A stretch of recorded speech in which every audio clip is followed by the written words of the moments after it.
All right. Hello, everybody. This is chapter 22 on the respiratory system. We're going to be dealing with the anatomy and physiology of this system. And one of the things that we should point out is that the um, respiratory system can be divided into the upper and the lower respiratory, and also the conducting and the respiratory divisions. Okay, so the upper respiratory division begins at the nasal cavity and ends at the larynx, while the lower respiratory division begins at the trach and goes all the way to the alveoli in the lungs.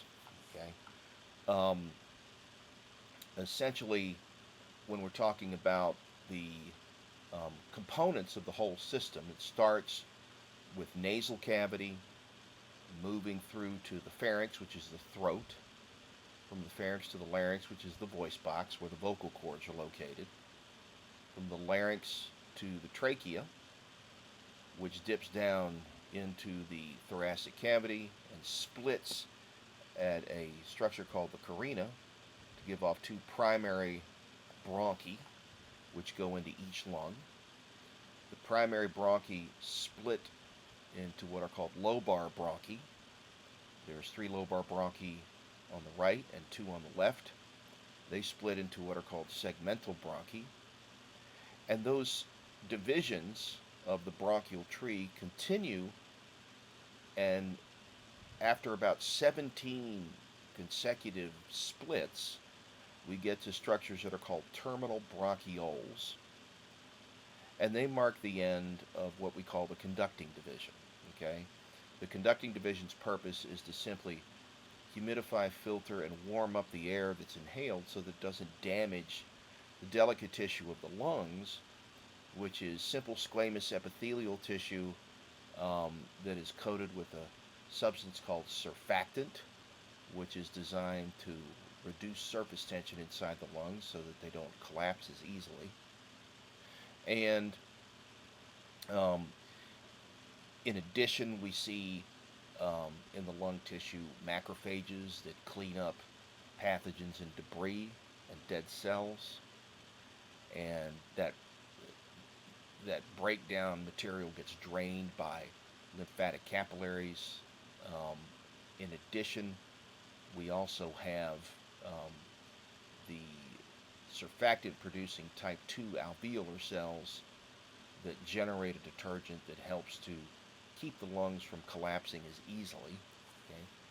But because this tissue is so thin, it allows for easy diffusion of oxygen into the blood and CO2 out of the blood and into the air that we exhale. And this leaves open the question of why um, we require oxygen, and the answer is to make 20 times more ATP per molecule of glucose than we would without it. And it's only with that amount of ATP that we can basically operate the body without dying. Okay, so this is why we need the oxygen from the air we breathe. Um, the upper respiratory, from the larynx on down to the terminal bronchioles, is held open by hyaline cartilage to keep it from collapsing when the pressures in those pipes change. Okay, the larynx, which houses the vocal cords, is what produces our voice. When air rushes past it, they vibrate and they produce the sounds that we associate with language. Okay. Um, some problems that can occur in the respiratory system: upper and lower respiratory problems. Upper respiratory problems include things like sinusitis and pharyngitis. Okay. Um, we can also um, attack the vocal cords with conditions such as whooping cough, simple hoarseness. Okay, and then more serious conditions include things like emphysema and asthma and silicosis. Okay, and so those are primarily going to hit the lower respiratory. Okay? Once we get to the terminal bronchioles, we've effectively treated the air so that it can enter now the delicate tissue of the lungs without damaging it. And off of the terminal bronchioles come respiratory bronchioles, which lead to alveolar ducts, which lead to into alveolar sacs, which lead to alveoli. Okay, and from the respiratory bronchioles to the alveoli, we can do gas exchange, which means we can load oxygen into the blood from the inhaled air, and we can also remove carbon dioxide from the blood and exhale it. We need to get rid of the carbon dioxide because if it builds up inside our system, it causes a drop in pH that can be toxic to cells and tissues. Okay? And obviously we need the oxygen to make the ATP. We should also point out that the diffusion across the respiratory membrane in the lungs is driven by concentration gradients. There's more oxygen in the air that you inhale than there is in the blood that's coming to the lungs from the heart, and there's more CO2 in that blood than there is in the air that you inhale. Okay, so the gradients will drive the movement of oxygen into the blood and CO2 out. That oxygen-rich blood will return to the heart through the pulmonary veins into the left atrium. From there through the bicuspid valve into the left ventricle, and then from the left ventricle through the aortic semilunar valve to the aorta, and that carries us out to the body. Okay, so that's what we call a cardiopulmonary system, where the blood supply picks up the oxygen that the lungs bring in, and then the cardiovascular system distributes it to the rest of the cells and the tissues, right? And eventually the oxygen-poor blood makes its way back to the right side of the heart, first into the right atrium and then the right ventricle, and then the right ventricle is going to pump it to the lungs through the pulmonary trunk into pulmonary arteries, and then that's where we pick up the oxygen and we start the whole process all over again. Okay? So some of the functions of upper respiratory shown here. The nose contains a lot of surface area in it. Meatuses and conchi allow turbulent flow of air so that it contacts mucous membranes that line the nasal cavity, so that we warm, moisturize, and also we filter the air. The mucus produced by the mucous membrane helps with that, in addition to the fact that hairs inside the nasal cavity called vibrissae help to trap particulates. Okay? The pharynx is going to move the air into the larynx. Okay, so it's a common passageway for food, air, and water. And the larynx is your voice box. That's where your vocal cords are located, which vibrate when air rushes past them, when you're essentially breathing out. Okay, and so the frequency with which the cords vibrate is going to determine the pitch of your voice, and the force with which the air moves past the cords is going to determine the volume. Okay. The trachea simply conducts the air into the primary bronchi. Okay, and all of these again are held open with hyaline cartilage. We should also point out that the doorway into the larynx is guarded by a flap of elastic cartilage called the epiglottis, which closes over the opening between the vocal cords called the glottis when we swallow. Okay, and so that keeps water and food from going down into our trachea. Okay, and occasionally what will happen is that you'll get stuff going down the wrong pipe, and it's extremely unpleasant. I'm sure we've all run into that problem at one time or another, and you can get that out of the lungs using something called the Heimlich maneuver, where you bend the person over and you give an upward and inward thrust onto the sternum to use the air behind the obstruction to pop it out.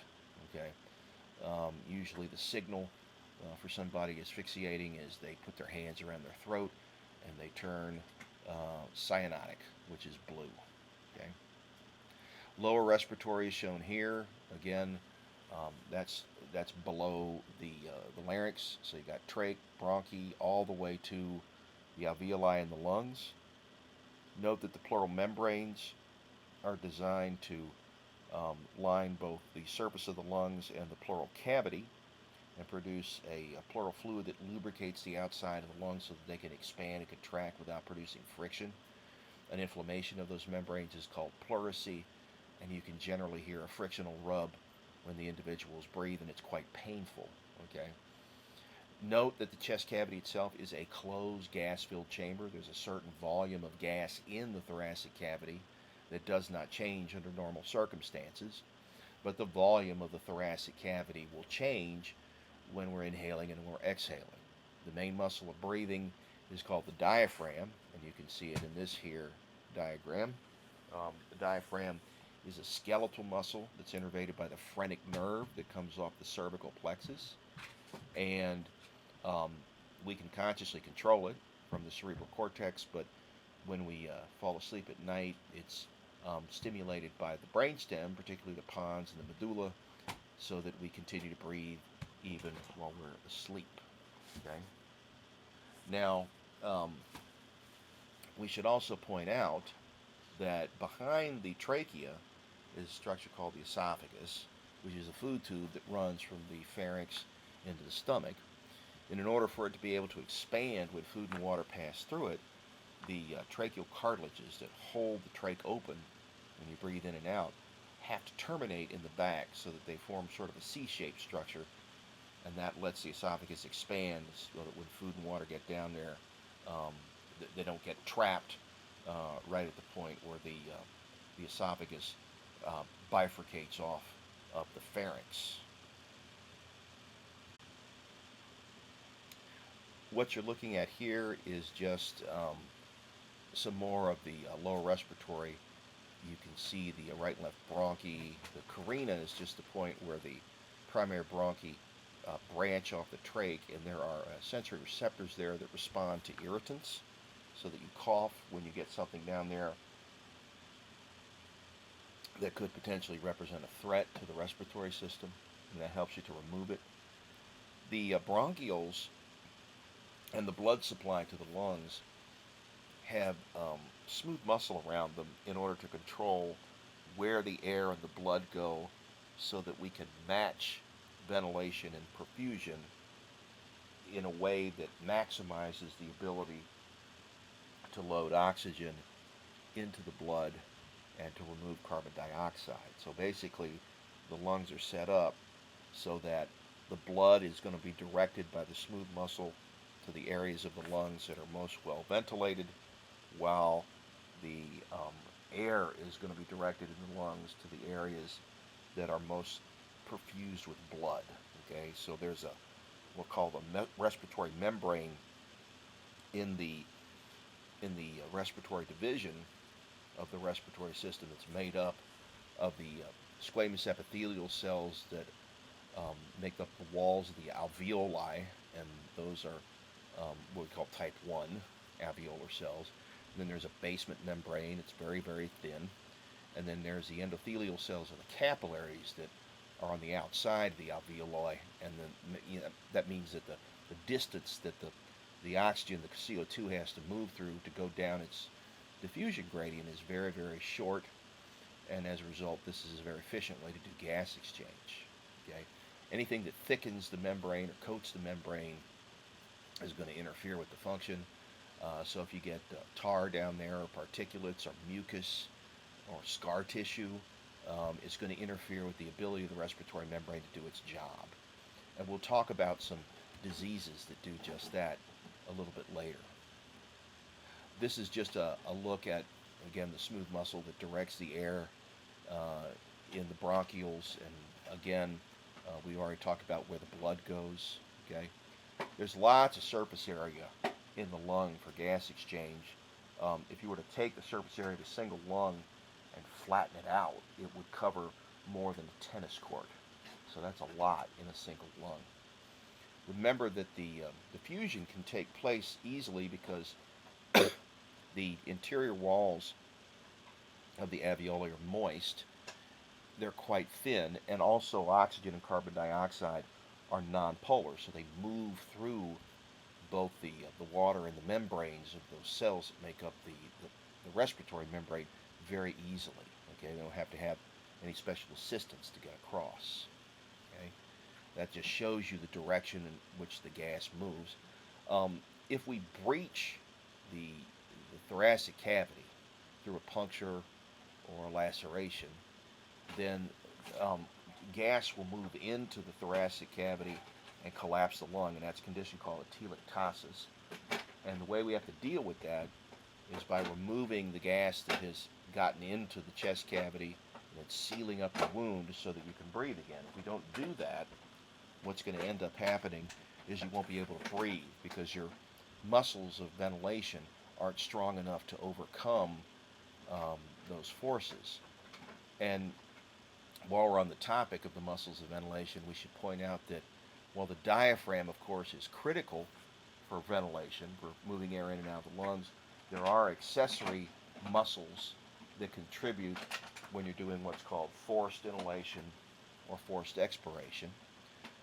In forced inhalation, you're breathing hard in, so muscles that help with that are sternocleidomastoid and external intercostals and scalenes and erector spinae, and they help to flare out the chest cavity and make it even larger, and that creates a bigger vacuum around the lungs that pulls more air in. And when you're breathing out, it's the internal intercostals and the abdominal muscles that assist with forced expiration. Okay, so inhalation, flare the chest cavity out and up, and inhalation, compress the abdominal organs against the diaphragm to make the chest cavity even smaller so that you can blow more air out. Okay? The lungs are cone-shaped. The apex of the lung lies under the clavicle, and the base of the lung lies right on top of the diaphragm. The right lung with 3 lobes is larger in surface area than the left lung with only 2 lobes and a cardiac notch, which makes room for the apex of the heart. So the right lung actually does the bulk of the gas exchange and the ventilation. The 3 lobes in the right lung are superior, middle, and inferior. In the left, they're superior and inferior. In the left lung, there's an indentation called the oblique fissure that separates the superior from the inferior lobe. And in the right lung, there is a transverse fissure that separates the superior from the middle, and a oblique fissure that separates the middle from the inferior. The pleural membranes we've already discussed. It's the interpleural space that contains the pleural fluid, and that allows us, again, to breathe without producing lots of friction. Okay? Normal lung expansion is basically a battle between opposing forces. Those that oppose expansion include elastic recoil, which is the result of connective tissue fibers within the structures of the lungs, and surface tension, which is the hydrogen bonding of the water and the moist surfaces inside the lungs. And then the factor that opposes it is negative interpleural pressure, which is the result of only a fixed amount of gas being inside the thoracic cavity at any one time. And it's always going to be slightly negative so that the lungs remain expanded. Okay. Another factor that is going to promote lung expansion is the action of surfactant, which helps to break up surface tension, and that's produced by type 2 alveolar cells that generate this detergent-like secretion so that the lungs more easily expand and contract. That's simply a look at elastic recoil. Okay. One of the other things that can contribute to the lungs having difficulty expanding are disease states that produce restrictive disorders in the pulmonary system. Those are disorders in which the lungs can't open up the way they would like. So examples would include diseases that produce scar tissue in the lungs over time, such as the latter stages of emphysema and cystic fibrosis, problems such as blood or fluid in the chest cavity, hemothorax, air in the chest cavity, pneumothorax, and abnormal curvatures of the spine, such as kyphosis. Okay? The other class of conditions that can affect the efficiency of respiration are called obstructive pulmonary disorders, and what they do is they block the movement of air into the lungs by essentially plugging the pipes somehow. So examples would include a physical obstruction such as a tumor, or mucus, which is produced in conditions such as asthma or cystic fibrosis, okay, or even the early stages of emphysema. Right? This simply details the role of surfactant. We should point out that in premature infants, sometimes insufficient surfactant is created, and the lungs tend to collapse and makes it difficult for the preemie to breathe, and so sometimes we have to give surfactant as an inhalant in order for them to be able to engage in respiration. And this is primarily because in the preemie, the type 2 alveolar cells are not fully functional yet. Okay, so you can see here with negative interpleural pressure, the lung can remain expanded most of the time, so it overcomes elastic recoil and surface tension. But if we introduce fluid or air into the thoracic cavity, then the balance is shifted towards collapse. Okay, and then the only way to fix that, if there's gas in the chamber, is to remove the excess air and plug the hole so that we can reinflate the lung. At the same time, we have to control for infection, because this is normally a chamber that's not exposed to the outside. So we generally do that with treatments of antibiotics. Okay. In the event that we have fluid in the lung, then we have to drain the fluid out in order to restore the ability of the lung to expand and contract. Sometimes we can get a hole in the lung itself, which has to be patched, often surgically, so that the lung can expand and collapse properly. Okay? So those are some examples of conditions that damage the lung, right? Pneumothorax from a puncture or laceration, or a ruptured bleb, which is basically the tearing of the lung from the inside out. And they all result in the same basic treatment. You have to remove the excess gas, you have to control for infection, and then you have to plug the hole so that the lung can reinflate. Okay? The next portion of the talk is going to deal with what respiration accomplishes and how it does that. Okay? And then we'll discuss the mechanics of breathing as well.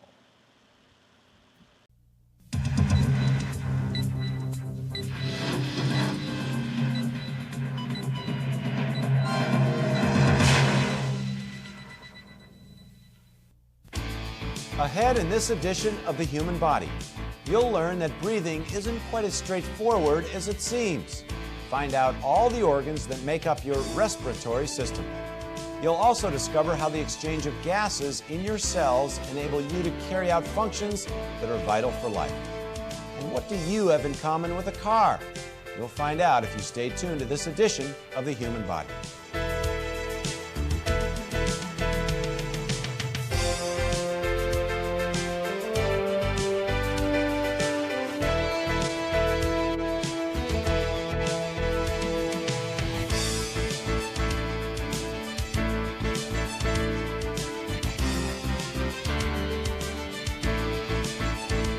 Hello, I'm Mike Dowling. Welcome to this edition of The Human Body. Every morning you wake up, hit the snooze alarm 2 or 3 times, or 5 or 6 if you're like me, and fall out of bed. You stagger to the shower, eyes still closed, waiting for the first burst of water to shatter your illusions of sleep. You do the same thing morning after morning without ever stopping to think about it. You don't have to think about it because these actions have become routine. Many of your bodily functions and processes occur in the same way, like digestion or the beating of your heart, for example. These actions are involuntary, which means they happen consistently and repeatedly without any conscious thought or planning on your part. Coughing and sneezing are other examples. This is a good thing. If you had to tell your heart to beat 70 times a minute or remind your stomach to digest a burger, you could never keep up. Breathing is no different. You must breathe to live. Breathing brings in air, which contains the gas oxygen. Like most living things, humans must have oxygen to burn food and to produce energy in the body. This process is called respiration.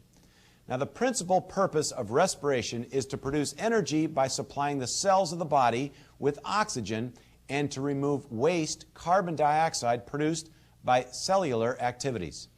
The respiratory system is divided into 2 parts: the upper respiratory system, which includes the nose, pharynx, larynx, trachea, and bronchi, and the lower respiratory system, which is made up of the lungs and related muscles like the diaphragm and other muscles in the chest and throat.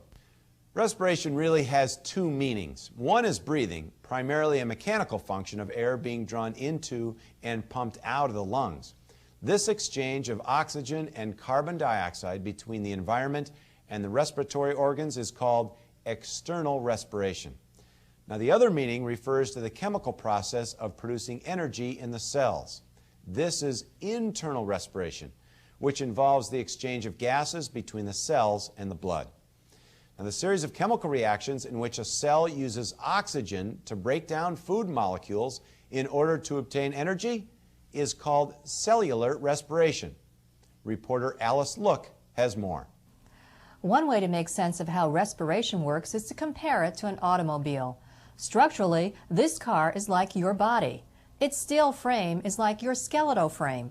The pipes and hoses work like your circulatory system. Like humans, this machine needs to breathe. It does so by taking gasoline and funneling it to the carburetor, where it is then mixed with oxygen. This mixture creates a small explosion, and it is a series of explosions that make the car run. The byproduct of the gaseous mixture is then released through the tailpipe as exhaust. Similar to an automobile, it is the exchange of gases that keeps us alive and in motion. When we breathe, gases are exchanged between the atmosphere and the alveoli, or the air cells in our lungs. Air flows between the atmosphere and our lungs because a pressure gradient exists. That's the same reason blood flows through our bodies. Before you take a breath, the air pressure in your lungs is equal to the pressure in the atmosphere. But once you inhale, the pressure in your lungs is less. And when you exhale, the pressure in the lungs is greater than the pressure in the atmosphere. The respiratory system is such that we have two major breathing muscles, the diaphragm, and the diaphragm is domed and descends like a piston when we inhale. It's a very powerful muscle, and if the diaphragm is paralyzed, your breathing would be quite difficult. The second set of muscles rotate the ribs like a bucket handle on a bucket and increases the volume of the chest, which then draws in air. And those are the intercostal muscles, the muscles between the ribs. So the chest actually increases its dimensions laterally and front to back, and the diaphragm descends when you inhale. That creates a vacuum which pulls air into the lung. Then when you're through inhaling, you simply let go, and the lung elastic recoil, because of the elastic fibers in the lung, allows it to slowly decrease in volume and empty by itself with no energy required. The chest cage will collapse automatically because it prefers to be in a smaller position and will help to decrease the volume of the lung and empty the lung. And the diaphragm will relax and come back up into a dome shape. So that if these are working, the energy required for the breathing mechanism is about 2% of your energy. It's extremely efficient, and so you're not aware of it. When we inhale, as soon as our lungs fill with air, oxygen begins to spread from the alveoli, or air sacs, into our blood through the interstitial fluid and into our cells. The exchange of gases take place in the lungs. What happens when an adult takes a breath, the gas from the atmosphere passes through the trachea, and the trachea continues to divide into smaller and smaller airways. The smallest airway is referred to as an alveolar duct, and that duct brings gas into what's called the alveolar sacs. The alveolar sacs is the actual place that gas exchange takes place between the lung and the blood. The alveolar sacs number in about 300 million for adults. If you were to smooth out the alveolar sacs to see how much gas exchange area there is in the lung, it's about 70 square meters, or the size of a tennis court. And each one of the alveolar sacs is covered by microscopic blood vessels, and the blood and the air do not come into actual contact, but there's a tissue layer where oxygen can diffuse into the blood. It makes that deoxygenated blood into oxygenated blood so it can be circulated through the body again for more metabolism. The oxygen is used in the cells to produce energy and a byproduct, a waste, carbon dioxide.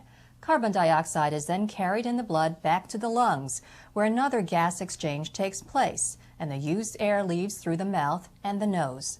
I'm Alice Look reporting. Let's review. The principal purpose of respiration is to supply the body's cells with oxygen and to remove carbon dioxide from the body. The upper respiratory system is comprised of the nose, pharynx, larynx, trachea, and bronchi. The lower respiratory system refers to the lungs, diaphragm, and the other related muscles that help us breathe. External respiration refers to the exchange of gases between the environment and the respiratory organs. Internal respiration refers to the exchange of gases between the cells and the blood. Our blood then distributes oxygen to our cells. Cellular respiration is the series of chemical reactions by which a cell breaks down food molecules in order to obtain energy. When we inhale, oxygen spreads from the alveoli through the interstitial fluid into the blood. Oxygen is then distributed to the cells through the blood. When we exhale, the process is reversed. Take a look at your face. You know that thing in the middle? Well, it's not just a place to hang your glasses. It's the doorstep to a most vital bodily function. Peter Gailey has more. Though we can breathe in through our mouth, the nose is the main intake for air. It also filters out dirt and particles similar to a car filter. The nose is divided into external and internal parts. The external part of your nose is made up of bone and very pliable cartilage that's covered with skin and lined with mucous membrane. It also contains a large supply of blood vessels used to warm the air before it continues along the respiratory tract. The internal portion of the nose is comprised of a large cavity in the skull that lies below the cranium and above the mouth. It's divided into a left and right side by the nasal septum, which is primarily made of cartilage. It is here that the internal nose merges with the external portions of the nose at the front, while at the back it segues into the throat or pharynx. The main functions of the nose include warming air as it enters before it enters the lungs, also humidification of air prior to entry into the lungs, and the nose actually acts as a filter, filtering out particles and debris before they enter the lungs. And so all of these things are really the main functions of the nose. The pharynx is comprised of skeletal muscles lined with mucous membrane and acts as a passageway for air and food. It also provides a resonating chamber for speech sounds. The pharynx has three parts: the nasopharynx, oropharynx, and laryngopharynx. The laryngopharynx connects with the esophagus and also joins with the voice box or larynx. The valve at the top of the larynx is called the epiglottis and closes when you swallow so that food does not enter the lower airway and cause you to choke.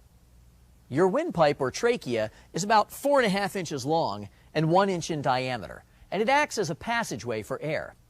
It's located at the front of the esophagus and extends from the larynx to the 5th or 6th thoracic vertebra, depending on the person. If the trachea is blocked, it must be cleared quickly. The trachea divides into left and right primary bronchi. The left primary bronchus goes to the left lung, and the right primary bronchus goes to the right lung. Upon entering the lungs, each bronchus begins dividing again into smaller and smaller bronchi, the tiniest of which are called bronchioles. Each bronchiole ends in a small air-filled sac called an alveolus. Millions and millions of alveoli together make up our lungs. From the trachea to the lungs, our branching airways have the appearance of an upside-down tree. I'm Peter Gailey reporting. Let's review. The nose is the main passage that allows us to breathe air. It warms and filters the air as it's inhaled. The pharynx, or throat, acts as a passageway for air and food and helps form speech sounds. The trachea, or windpipe, is a tubular passageway for air. The primary bronchi are the two large branches of the trachea that lead to the lungs. Our lungs are made up of small air-filled sacs called alveoli. The lung is the primary breathing organ of the respiratory system. It is through the lungs that our blood receives oxygen and gets rid of carbon dioxide. Ross Joel has more. The lungs are cone-shaped organs which rest in the thoracic cavity. There are two lungs, and they are separated from each other by the heart and other structures of the mediastinum, which is the centralmost area of the thoracic cavity. Now, each lung is surrounded and protected by two layers of serous membrane, which are collectively referred to as the pleural membrane. Now, between the lung in the chest cavity and the inside of the chest cavity itself are two membranes known as the pleura. And one is visceral pleura. It's up against the edge of the lung on the outside, coating the entire lung. and the other one is coating the inner chest wall. Those membranes are continuous. They're just one continuous membrane. They're both connected, and in between them is a microscopic layer of water that allows them to slide one against the other without causing pain or discomfort. When you have inflammation of the pleura from a pneumonia or from an injury, you then have sharp pain every time you take a deep breath, and that's because you've inflamed the membrane.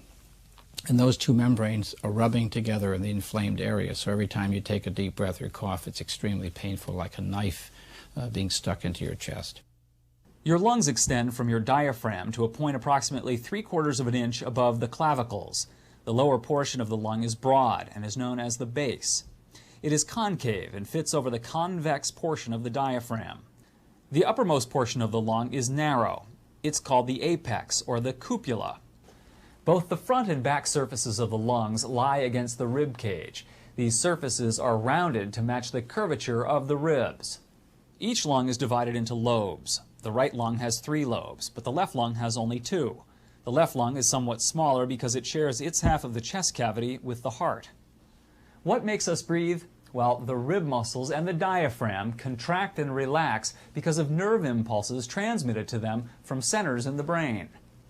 These nerve impulses come from the respiratory center of the brain, also known as the breathing center. This area is located in an area of the brainstem called the reticular formation. When there's a certain amount of carbon dioxide in the blood reaching the brain, it triggers the breathing center to send out a signal telling the respiratory muscles to contract. I'm Ross Joel reporting. Let's review. The lung is the primary breathing organ of the respiratory system. The lungs are 2 cone-shaped organs in the thoracic cavity. Each lung is protected by 2 layers of serous membrane called the pleural membrane. The base is the broad lower portion of the lung. The apex is the narrow uppermost part of the lung. The rib muscles and diaphragm contract in response to nerve impulses from a part of the brain known as the breathing center. You know, it's obvious there's a lot going on inside us to make respiration happen. But what would happen if our airway was to become blocked, or if we stopped breathing altogether? Reporter Carrie Rogers has more. Although there are several reasons a person could stop breathing, choking is the leading cause of accidental death. When someone chokes on a piece of food, it lodges in the throat, making it impossible for the victim to speak or breathe. Choking occurs most frequently during inhalation, when the food is sucked against the glottis of the larynx, blocking the airway. Without intervention, severe brain damage or death can occur in 4 to 6 minutes. Fortunately, a life-saving procedure called an abdominal thrust, or Heimlich maneuver, can be performed by any person. This procedure uses the air in a person's own lungs to expel the obstructing piece of food. The Heimlich maneuver is a method that is used to dislodge a piece of food or a toy that's in someone's airway. They're not able to breathe. Basically, you clench your fists together, put them below the rib cage, and apply an inward and upward thrust, and it's done rapidly so that the air that's in the person's lungs will push whatever is obstructing their airway up and out. Most people will give a universal signal when they have an obstructed airway that they can't breathe, the little choking situation. And hopefully if you do it rapidly enough, the material will be dislodged and they'll breathe normally again. Although the abdominal thrust is easy to master, there's a distinct possibility of cracking ribs if performed incorrectly. Therefore, it is best to learn the procedure from a certified instructor. Another valuable life-saving tool is called cardiopulmonary resuscitation, or CPR. When a person's heart stops beating, the body is being deprived of oxygen. It is important to take action to get the heart moving again as quickly as possible. You perform CPR when you come upon someone who is unresponsive. They don't awaken to their name or a painful stimulus. And you also need to check to see if they have a pulse and breathing. If none of those are occurring, then you need to start CPR and call for help. If you are interested in learning how to perform an abdominal thrust, or CPR, contact your local emergency medical squad, fire department, or community college to get information on when classes are being held. I'm Carrie Rogers reporting. The next time you're riding in a car, think about all of the things that have to happen to make that car move. Then think about your respiratory system and your body's own form of intake and exhaust. Thanks for joining me for this trip through the human body.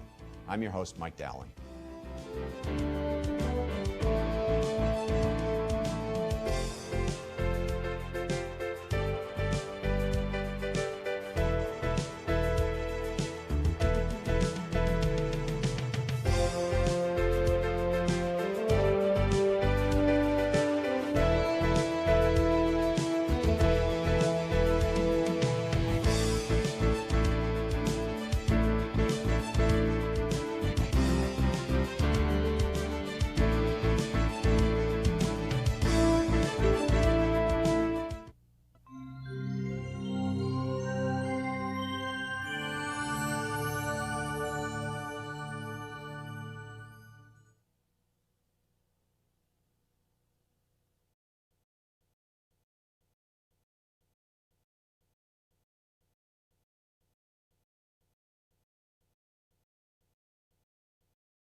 Okay, we should note that when we're talking about breathing, that the diaphragm, innervated by the phrenic nerve, comes off of the cervical plexus, served by cervical nerves 3, 4, and 5. And this is, again, a skeletal muscle that can be controlled consciously, but is innervated when we're asleep by the brainstem via the pons and the medulla. Okay, the intercostals are innervated by the intercostal nerves, and those primarily come off of the ventral rami of the thoracic spine. Okay, again, these are skeletal muscles. The external intercostals help us inhale. The internal intercostals help us exhale by compressing the thoracic cage. Okay. Next thing we want to discuss is gas exchange. So you want to take a listen here.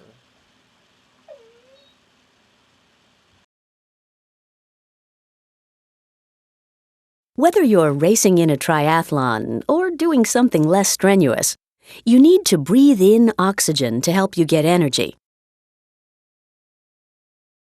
and breathe out carbon dioxide, a waste product.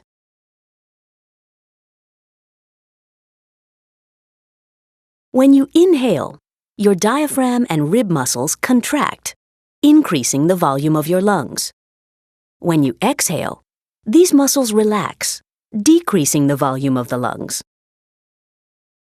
When the lungs expand, air pressure in the lungs drops, causing air to flow into the lungs.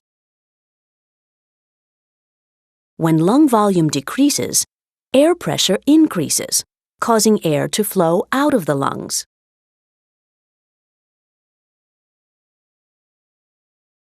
Air enters the nose or mouth, moves down the trachea, and goes into the two bronchi. Air moves down smaller and smaller bronchioles until it reaches a tiny sac, an alveolus.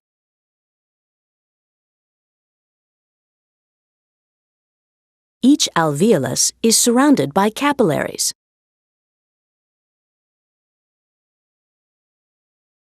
Oxygen diffuses from the alveolus to the blood, and carbon dioxide diffuses from the blood to the alveolus. As blood flows through the capillary, it becomes rich in oxygen.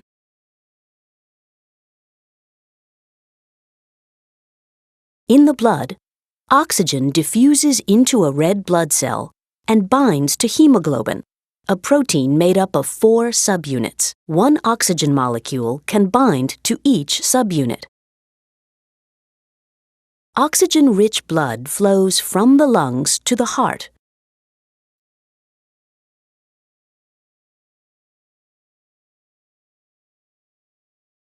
Which pumps this blood to capillaries all over the body.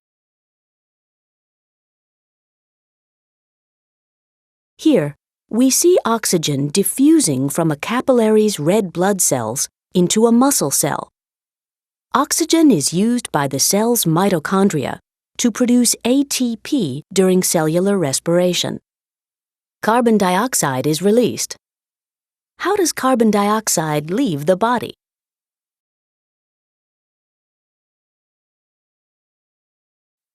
Carbon dioxide diffuses from cells into capillaries. Some carbon dioxide stays in the plasma, the liquid part of the blood. Most carbon dioxide, however, enters red blood cells. Some carbon dioxide binds to hemoglobin. The rest is converted to bicarbonate, which diffuses into the plasma. This oxygen-poor blood flows back to the heart, which pumps it to the lungs.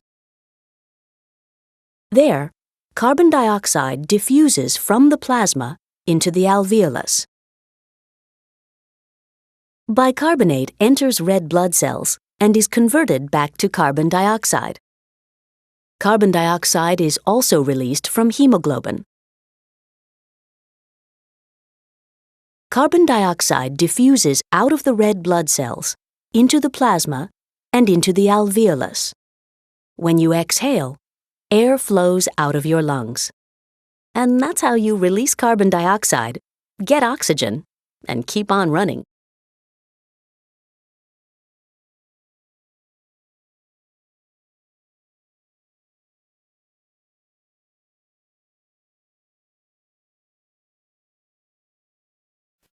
Lung volumes and capacities, with the exception of the residual volume, functional residual capacity, and total lung capacity, are measured with a spirometer.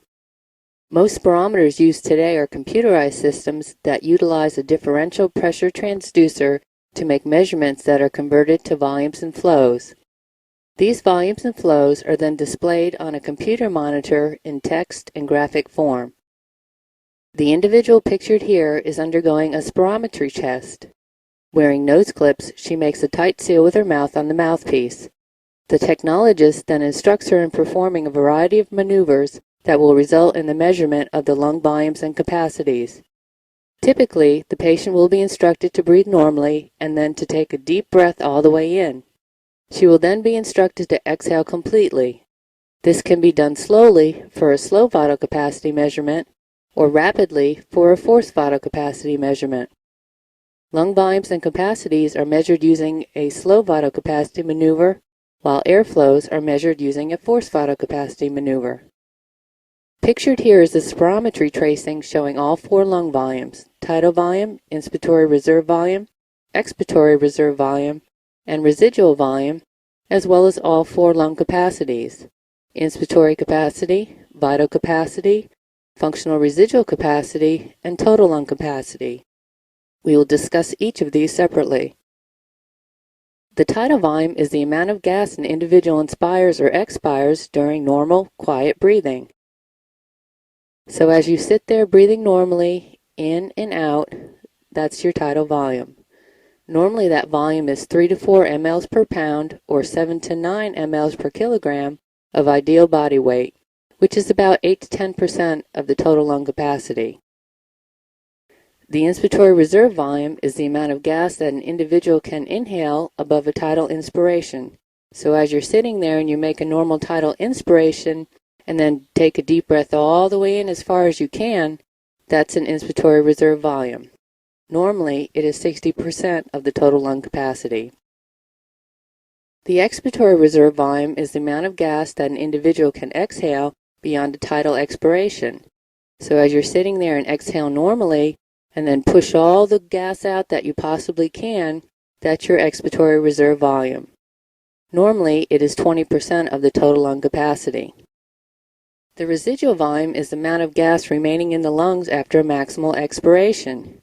So as you're sitting there and you blow all the way out as far as you can, the amount of gas that remains in the lungs is the residual volume.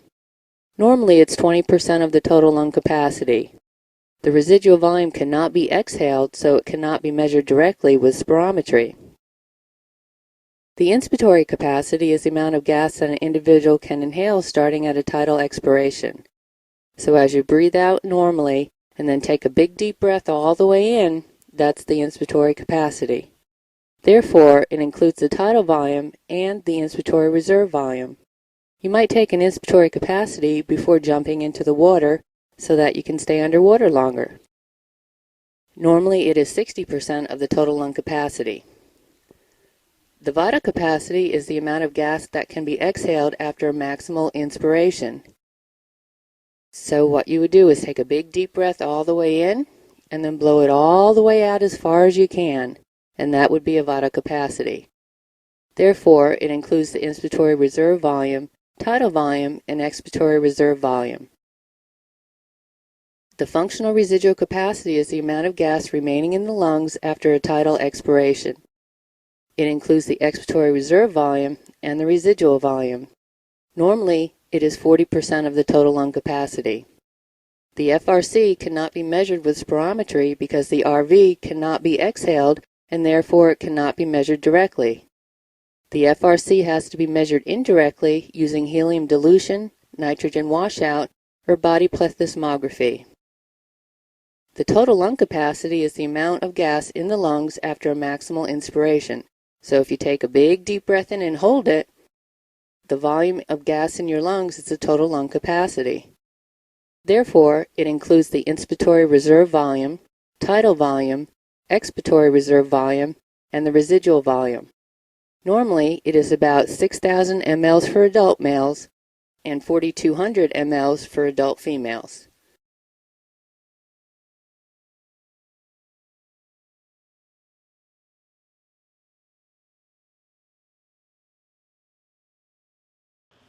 So what you're looking at here are just the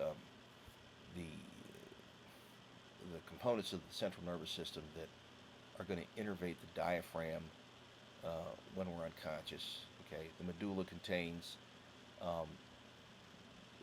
nuclei that fire rhythmically and stimulate the phrenic and the intercostal nerves. This action by these neurons is the starting point for respiration. When the inspiratory neurons quit firing as rapidly, the expiratory neurons fire and we inhale. Okay, we should note that opioids like morphine can depress this function, so they're never administered without checking for adequate respiration. The pons controls two centers that affect the rate of respiration. Those are the ventral and dorsal respiratory group, which are both in the medulla. Okay, and there are chemoreceptors that regulate the depth of respiration, which primarily check the CO2 concentration in the blood as well as the pH of the blood. Okay, the peripheral chemoreceptors are in the carotid and aortic bodies, which are in the carotid artery and the aorta, and the central chemoreceptors are again located in the brainstem, and they pick up chemical changes in the cerebrospinal fluid. Okay, very important that we not let the brain ever experience a shift in pH or a drop in oxygen level, or else the neurons will begin to die relatively rapidly. Okay. Incidentally, rule of thumb, if the heart stops, is that you have 5 minutes to get it going again. That's what we call your oxygen reserve. After 5 minutes are up, if you haven't started the heart again and you don't have any other method of getting oxygen into the body, you're going to have irreversible brain damage followed by death. Okay. A lot of factors can affect respiration. They're both voluntary and involuntary. Emotions are considered voluntary factors, so a person may gasp in fear or when thinking, or they can voluntarily control their rate of breathing. The chemoreceptor action is involuntary. Central nervous system chemoreceptors respond to CO2 levels and pH. The peripheral chemoreceptors respond primarily to pH, and they only respond to carbon dioxide levels when those levels are severely depressed. Okay. An important point with the respiratory system is it's one of the ways of regulating the body's pH overall.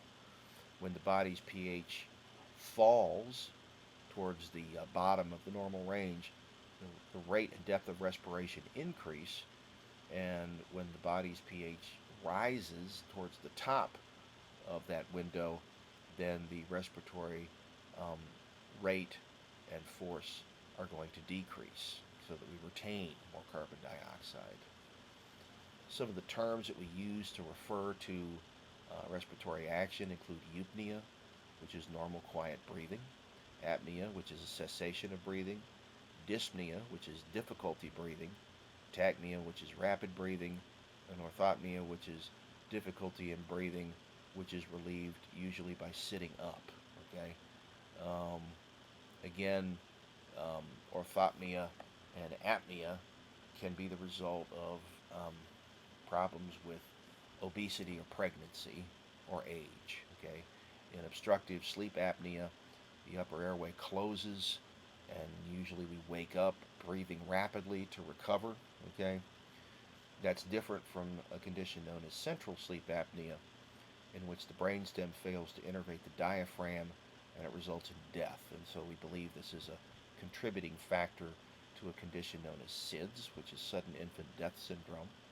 And this is one of the reasons that we tell mothers of newborns that to avoid complications of apnea, we want to reduce at least the factors that contribute to obstructive sleep apnea, which is why we always tell them to put the newborn in the crib on their back so that they don't end up blocking the airway by having their head in the pillow, and their neck muscles aren't strong enough to move their head and reposition so that they can breathe. Okay. Hyperventilation is a decrease in the rate and depth of increase in the rate and depth of respiration, and it's generally a normal physiological response to a drop in pH in the body or an increase in CO2. Hypoventilation is a decrease in the rate and depth of respiration, and it's designed to respond to an increase in the pH or a decrease in the CO2 levels. Hypoxemia is a low concentration of oxygen in the blood, while hypercapnia is excess CO2 in the blood, and hypocapnia is a reduction in CO2 in the blood. So what we have to understand with these conditions is that there's a pH that's optimal for the body, which is between 7.35 and 7.45. If we're below 7.35, we have a condition called acidosis. If we're above 7.45, we have a condition called alkalosis. And so the respiratory and urinary and the body's buffer systems act to try and keep us within that normal range. Okay, so the respiratory system does it by increasing or decreasing the rate and depth of respiration. The urinary system does it by changing the pH of the urine, and the body's buffer systems do it by converting strong acids or bases, which dramatically affect pH, into weak acids and bases, which don't nearly as much. And so between those three systems, because they use different mechanisms, we generally stay within the body's normal pH range. If we fall outside of that range and end up in acidosis or alkalosis, we're going to affect membrane potential, and we could even run the risk of denaturing protein, and that'll result in cell and tissue death. Okay. So with that, that draws to the end our discussion on Chapter 22. Again, if you have any questions, get in touch with me by email. I usually get back to you within a day, and I will rejoin everybody in the next podcast. And I thank you for listening.